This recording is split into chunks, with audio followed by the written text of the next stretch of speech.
Bienvenue sur Invest Academy. J'espère que vous avez la forme. Ici, on ne parle pas de spéculation, mais bien d'investissement en bourse à long terme sur des sociétés de qualité sous-évaluées. Avons-nous une opportunité d'investissement sur la société Trigano? C'est la question à laquelle on va essayer de répondre aujourd'hui. Précaution d'usage, cette vidéo ne représente pas un conseil d'investissement. Je montre juste des modèles de valorisation et je donne mon avis sur certaines valeurs de la côte française principalement et également européenne. Et donc, vous devez faire vos propres recherches, lire vos rapports financiers et en aucun cas je ne suis responsable de vos décisions d'investissement. Au niveau des conflits d'intérêts, je suis actionnaire de la société, donc je peux être biaisé dans ce que je vous dis, donc un avis plutôt optimiste sur la société et donc n'oubliez pas d'être critique sur ce que je vous dis. Donc Trigano, qu'est-ce qu'on a eu?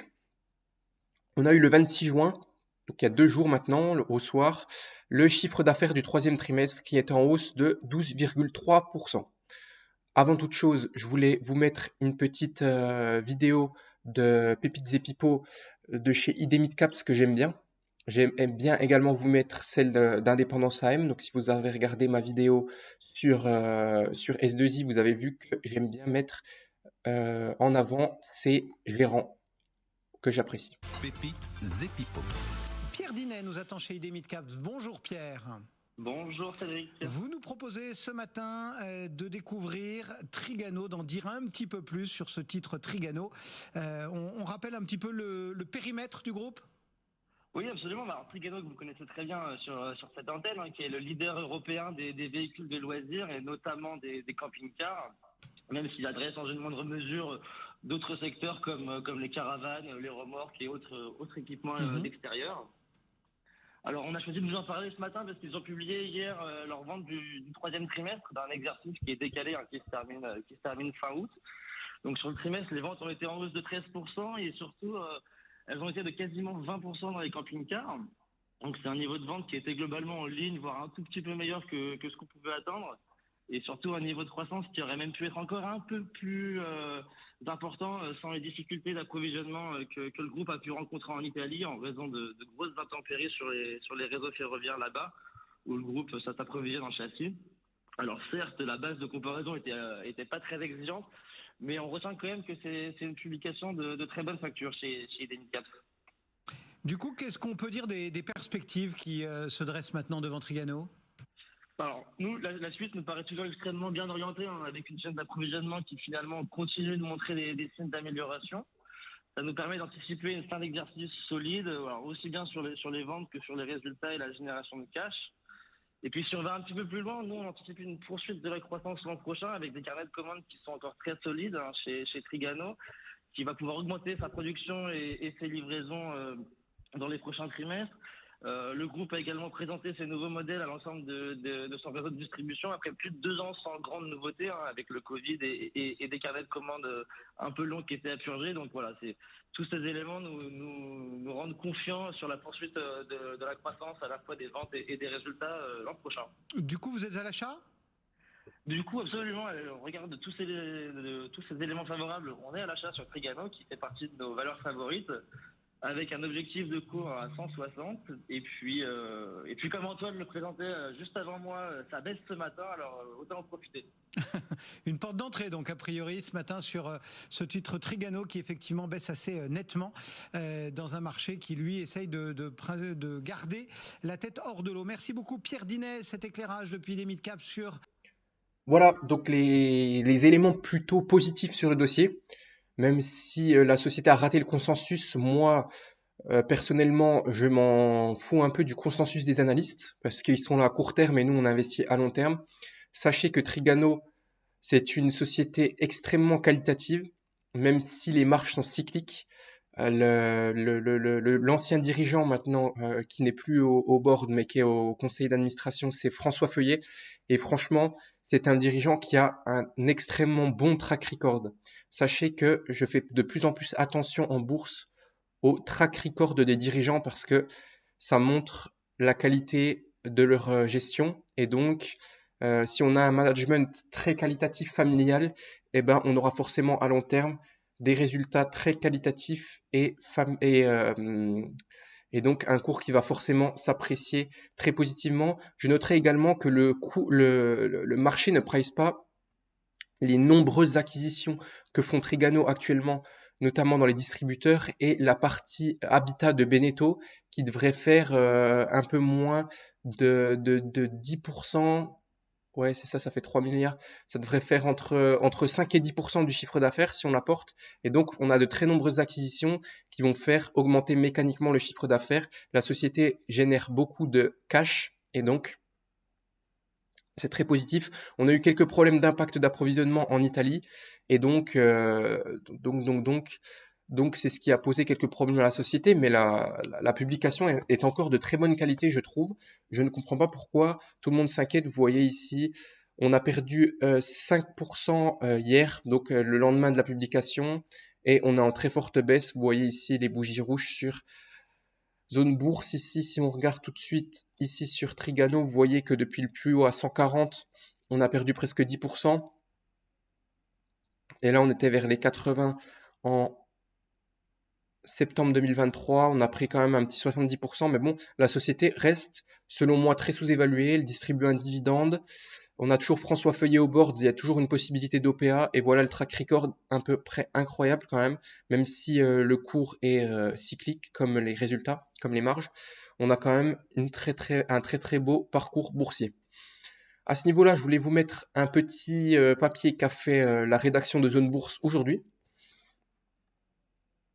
qui nous dit que Trigano, parcours exceptionnel, valorisation au plancher. Si le marché des véhicules de loisirs s'est effondré aux États-Unis, l'Europe échappe pour l'instant au bain de sang.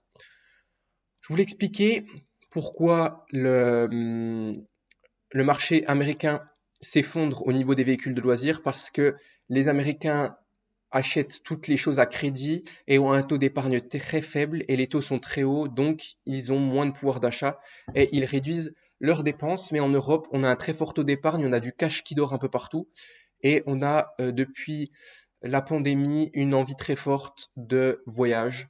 Et donc, quoi de mieux pour voyager qu'un véhicule de loisir, qu'un camping-car, qu'un van, tout ça, pour s'échapper et avoir un confort de vie quand même agréable et en étant autonome. Donc voilà, c'est ce que j'avais à vous dire à ce niveau-là. En témoignent les résultats trimestriels de Trigano publiés hier, là où Thor Industries ou Winnebago traversent un soudain trou noir. Voir notre commentaire sur les résultats de Thor, publié dans cette rubrique il y a quelques jours. Trigano affiche une croissance de ses ventes de 8,4%, dont une moitié issue des acquisitions. Donc on a des acquisitions notamment au niveau des distributeurs. Malgré le contexte inflationniste de l'année, le groupe renonce à des hausses de prix prononcées. Donc là, est-ce qu'on va perdre beaucoup de marge? C'est la question à laquelle il faut se poser, mais on essaye de fidéliser des clients quand même, et donc on essaye de ne pas avoir des hausses de prix trop prononcées. Il faut voir si ça ne nous bousille pas les marges. Et donc à quelques points de marge, donc effectivement ici, pour ne pas froisser ses distributeurs. Habile, cette stratégie commerciale reçoit un bon accueil du marché, si bien que les carnets de commandes de Trigano restent pleins pour l'exercice 2023-2024. Le groupe devrait dépasser 3,5 milliards de chiffre d'affaires cette année. Donc là, on note tout de suite ça ici, 3,5 milliards, donc 35,00, 3,5 milliards de chiffre d'affaires. L'exercice conclura un cycle exceptionnel entre 2012 et 2022, c'est-à-dire de la fin de la crise de la zone euro à la réouverture post-pandémie. Oula, voilà, on se retrouve là. Post-pandémie, Trigano a vu ses ventes quadrupler et son résultat net passer. Donc vous vous rendez compte, en 10 ans, on a le chiffre d'affaires qui quadruple et son résultat net qui passe de 15 millions à 219 millions. Donc ici, ça nous fait du combien de pourcents? Si on se fait un petit track record, voilà, 15 divisé par 279 millions. Oula, je sais pas ce que j'ai fait. 279, pardon.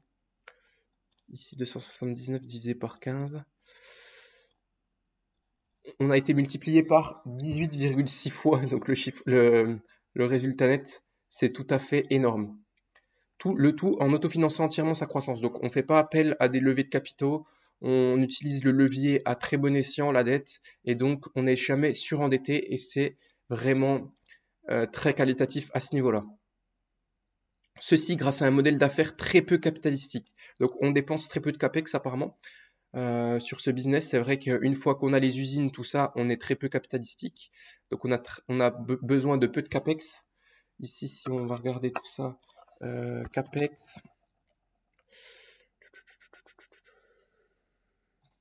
en pourcentage des revenus, si on regarde ça, ouais, on est vraiment très peu capitalistique, hein.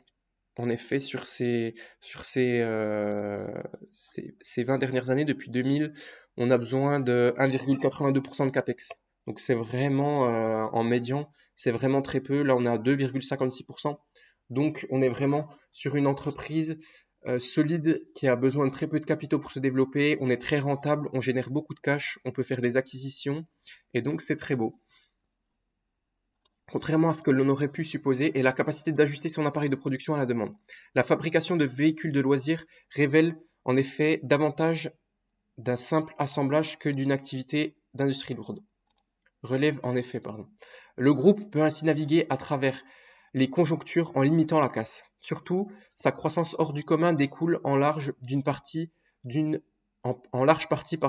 stratégie d'acquisition remarquablement bien menée.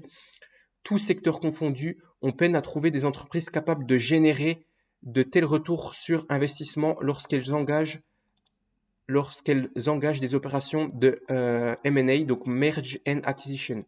En la matière, le cas de Trigano mérite de faire école. Le groupe de la famille Feuillet reste valorisé sur ses plus bas à 10 ans. En effet, on est à moins de 5 fois l'EBITDA, comme en 2020 au cours de la pandémie, ou 8 ans plus tôt lorsque l'économie de la zone euro touchait le fond, les investisseurs anticipent manifestement l'approche d'une récession imminente. La valorisation a rapidement rebondi chaque fois qu'elle touchait le plancher. Cet épisode sera-t-il différent? Donc ici, au niveau de l'entreprise value sur EBITDA, est-ce qu'on touche les 5 fois comme on l'a dit? Ici, si on se met en moyenne, ouais, on a 5,7 fois l'EBITDA, donc on est vraiment très très faible à ce niveau-là. Vous voyez, sur les 20 ans, on a 10 fois l'EBITDA normalement en médian, donc on est à peu près 50% sous-évalué, sur 20 ans 9,8, sur 10 ans 9,8 toujours, sur 5 ans 7,1, donc on price l'incertitude là. Et sur 3 ans, 7,1, donc on est vraiment sous-évalué à ce niveau-là. Donc l'entreprise value sur le résultat opérationnel, entre guillemets. Et au niveau de levée sur EBIT, ici, on est à combien?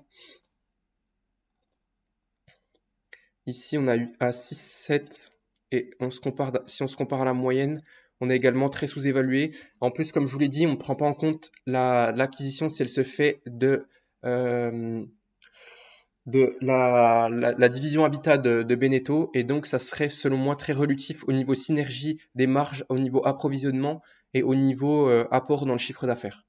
Donc là voilà, on a 12 fois ces 20 dernières années levé sur EBIT, et là on est à 6,7, donc très sous-évalué également.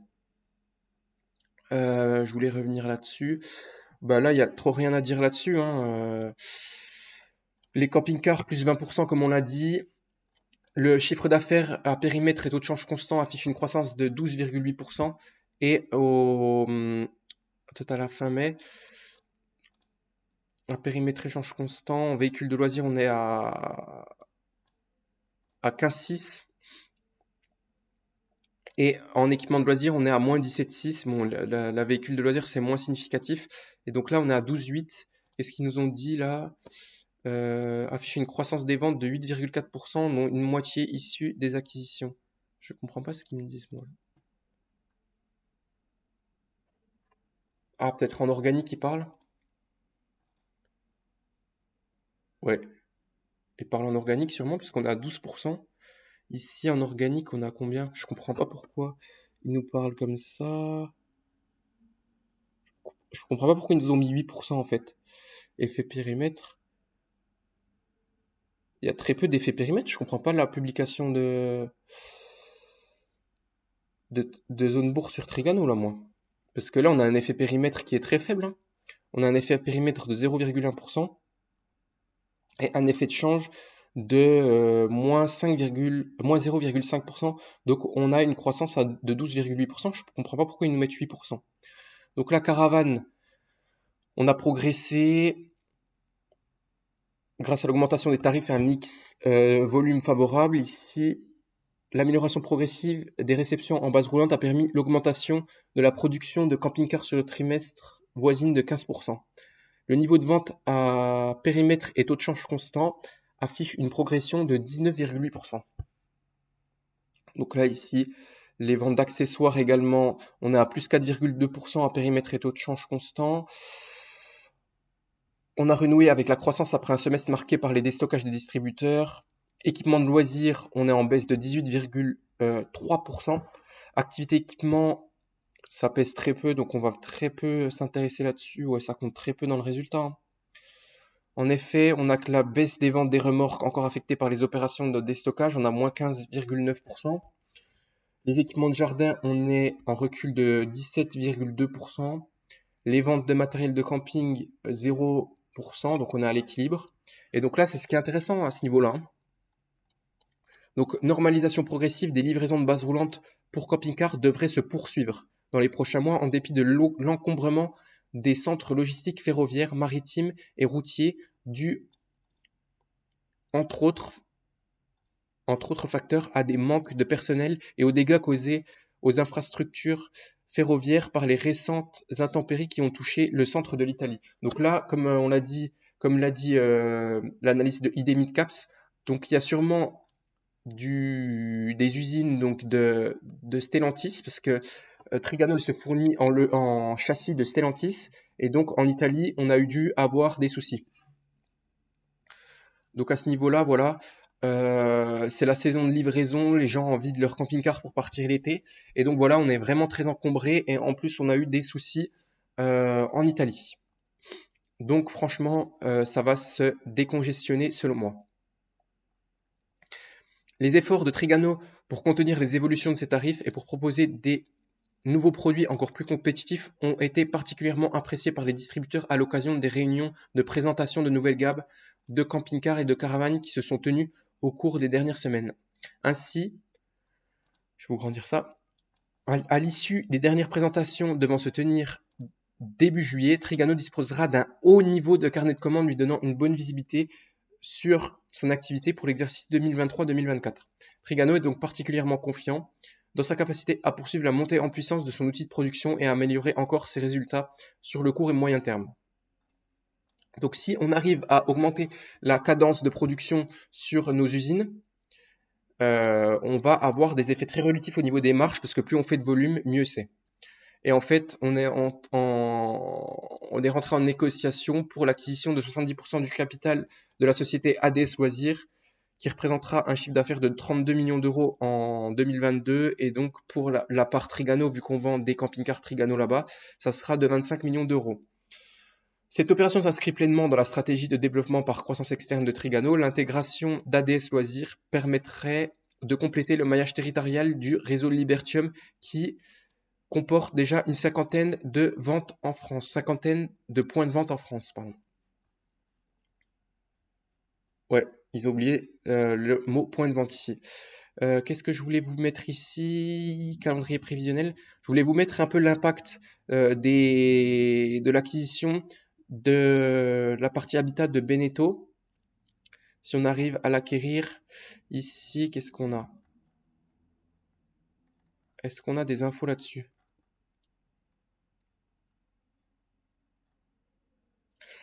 On n'a pas d'infos là-dessus. Si je mets ici information réglementée, communiqué financier.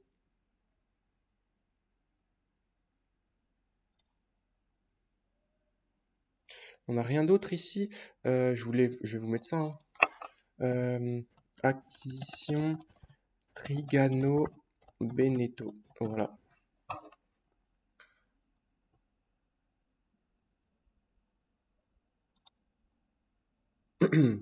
Donc filiale BioHabitat, voilà, c'était le 5 mai.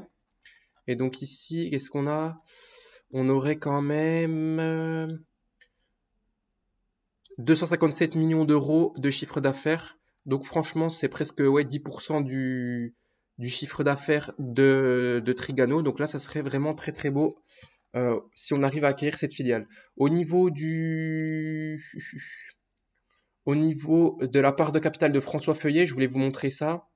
Ici, François Feuillet, il détient combien de pourcents du capital? Voilà, François Feuillet.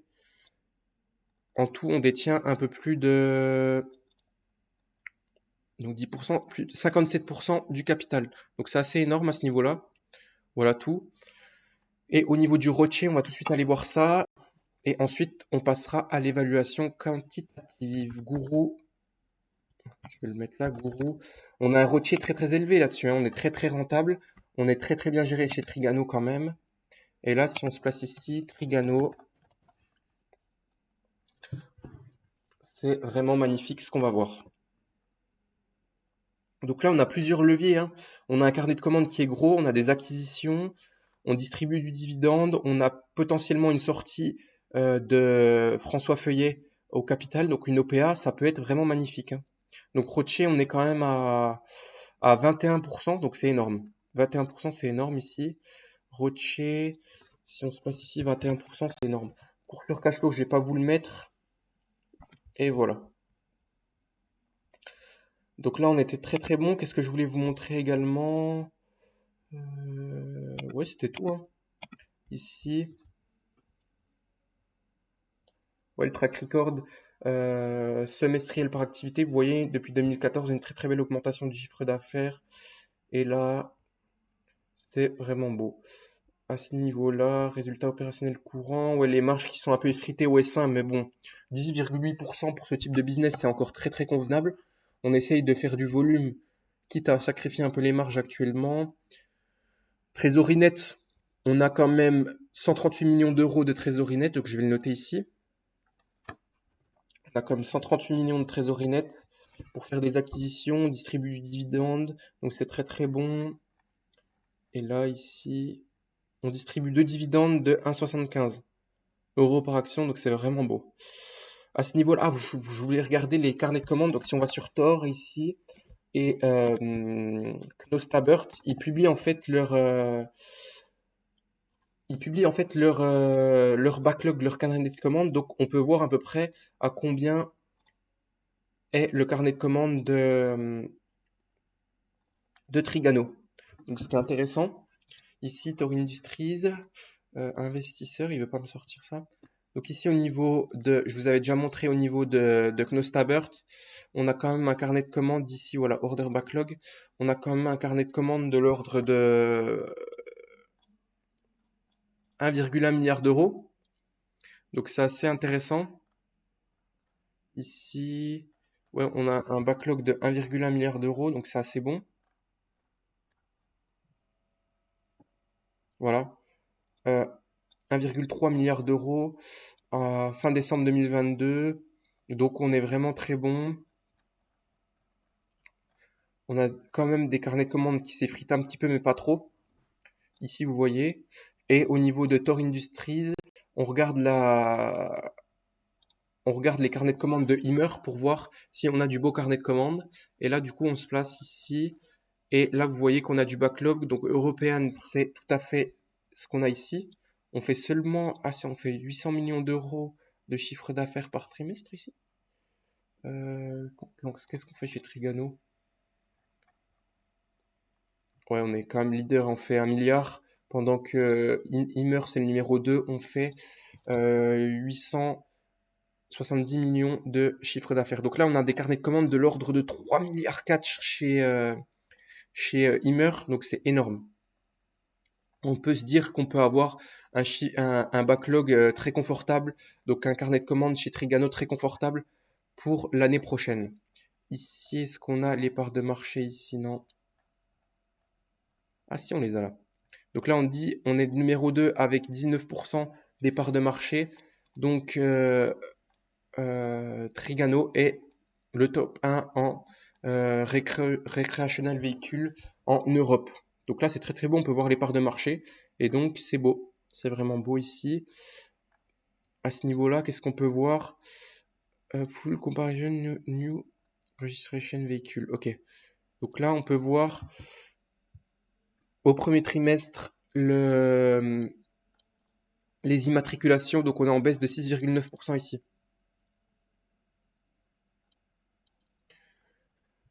Et voilà, c'était un peu tout ce qu'on pouvait dire ici sur les backlogs. Donc c'est intéressant. Maintenant, on va passer à l'évaluation quantitative. Moi, je reste très positif sur le dossier Trigano. Et donc ici, on va vous montrer un peu le track record de François Feuillet. Donc il a racheté un peu la société à la barre des tribunaux.